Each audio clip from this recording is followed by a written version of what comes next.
I almost had to think of Luke as another character. Maybe he's Jake Skywalker. He's not my Luke Skywalker.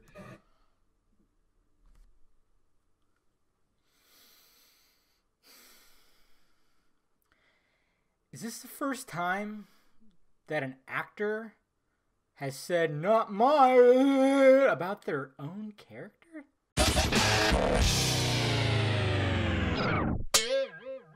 What's happening, film friends? Dave the Film Junkie here. Yes, Mark Hamill. Well, this is not even the first time that he has mentioned some of his, his critiques with the new Star Wars. He certainly had a lot to say about the Force Awakens. Stuff that's, he basically stated that he wishes Disney listened to George Lucas about ideas and stuff like that, because obviously George Lucas had it in mind that he was going to do 3 more Star Wars before the whole buyout and everything like that. He even said that the prequels are more original than The Force Awakens, which, I could see his point right there. But he also, he's been saying stuff like this. And I'm sure some of you who did not like The Last Jedi are going, I mean, it is funny. I'll give it that. I mean, I'm not in that camp. I did enjoy The Last Jedi, even better the second time, of course. And when all this was circulating around, of course, it just spreads like wildfire. And then Mark Hamill himself tweeted out this, said, "I regret voicing my doubts and insecurities in public. Creative differences are a common element of any project, but usually remain private. All I wanted was to make a good movie. I got more than that. Rian Johnson made an all-time great one." Humbled Hamill. He didn't need to apologize. That's what I'm kind of getting out of here. He did not need to apologize. But of course, nowadays, when it comes to this stuff, and stuff just gets out there and it spreads like a bad case of herpes, everybody starts itching and scratching and saying, "It burns! It burns!" Therefore, he has to basically say that. And I'm sure he was just kind of doing a little bit of damage control. But at the same time, I don't think he was disappointed in the movie. Like, he even said in the first one, like, he was hoping he was going to have more of a role, and he was just at the very end, no lines or anything. But what he said right there, too, is creative differences. Now, the reason why he didn't need to apologize, because this happens all the time. You just, like he said, you never really hear about it. The thing is, he was very adamant on saying it when he was being interviewed for some reason. Maybe it's just because, hey, it's Mark Hamill. But to me, people need to relax a little bit on it, because have you heard the stuff that Harrison Ford has said about Han Solo for like the past 40 freaking years? It's not been pleasant. Pretty much after Empire Strikes Back, Han, I almost called him Han. Jesus. Sorry, Harrison. I know you probably hate that, but pretty much after Empire Strikes Back, he didn't want to play Han anymore. He actually wanted Han Solo to die in Return of the Jedi. There is an interview.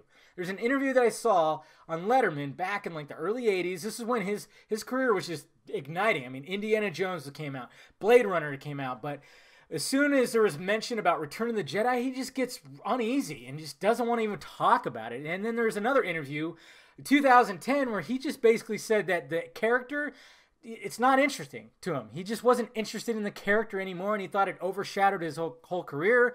And yeah, he just really didn't have too many nice things to say about it. Of course, he mentioned, I think it was always mentioned that George Lucas cannot, for the love of God, write dialogue. So he constantly was changing stuff in that original trilogy and everything. And then, of course, people were like, well, why did he come back then? Well, of course, he got a huge payday. And I think partly he dug, coming back and everything, because it initially was the movie, A New Hope and Empire Strikes Back, really ignited him. And I don't know if it was because of those movies, where would he have gotten Indiana Jones? Would he have gotten Blade Runner? But he's said some pretty bad things about Han Solo too. That's why I'm just going, well, who the hell cares what Mark Hamill has to say? Of course, when you have a character that pretty much has defined your career, you're going to have an idea of where that character should go. And apparently what I've heard too, what I've read is Mark Hamill wanted Luke to go to the dark side. He wanted to play dark side Luke. I think I read that. I should have looked that up again. But as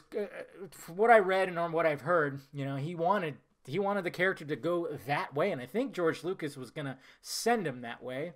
So I think he had that idea going. And then, of course, Rian Johnson came in and said, you know what? We're just going to do this. We're going to do that and do this. And, of course, Mark Hamill probably, he didn't enjoy it. I'm sure some of the other actors, and It just happens. It happens. I mean, look at Justice League. Do you think Ben Affleck was fine with oh yeah, I got to put a smile on my face and crack jokes as Batman now in Justice League when he really loves the character? I mean, it's constantly happens, you know. But you know, when it comes to it, Mark Hamill is not the captain of the ship. Rian Johnson was a full-on captain of the ship, and he wanted to take the character in a different way. And a lot of people said, "Oh, he was such a coward. He was such this." And I just go, "Well, I mean, what do you have to say about Yoda when he ran off to a distant planet and tried to run away from everything? Obi-Wan Kenobi, this is the same thing. They kind of just, when shit hit the fan, they secluded themselves. They just went somewhere else. And I mean, yeah, not." The other two didn't really drink alien nipple milk. All I'm saying is he really didn't have to apologize. But of course, in this day, 2017 going into 18, everybody has to apologize for everything now because everything spreads and just bad juju and everything. But Harrison Ford has said way worse things, and he flat out just pretty much didn't like even doing the character anymore. So leave Mark alone. He's happy with the movie. He's happy. He's fine. You know, I mean, you could say what you want. The movie's still making a cajillion dollars and everything like that. And I thought his performance was great. But yeah, let me know your thoughts about it down below, guys. I know some people out there are going to be like, oh, yeah, it was a piece of shit. I hated what they did with the character. And that's fine. That's fine. You know, some people liked the fact that it was, you know, all these theories that everybody had for Force Awakens. You know, some of them just didn't, well, pretty much all of them didn't happen in Last Jedi. I think that's, you know, a lot of people are upset about that, and then they just don't like, you know, that he was such a kind of a coward, which he kind of was. But, you know, at the same time, I'm going, well, you know, what can he do? And, you know, he's a little bonkers. And anyways, that last shot though, before it's a beautiful shot because of the two suns and everything. I mean, come on, that was absolutely beautiful. Anyways, guys, let me know your thoughts about it down below. What do you think about this? Hit that like, thumbs up button if you'd be so kind. Subscribe to this channel. Subscribe to the other channel too. Follow me in the social media stuff floating above my head. And of course, I got shirts and stickers available. Go get them, guys. I'll talk to you later.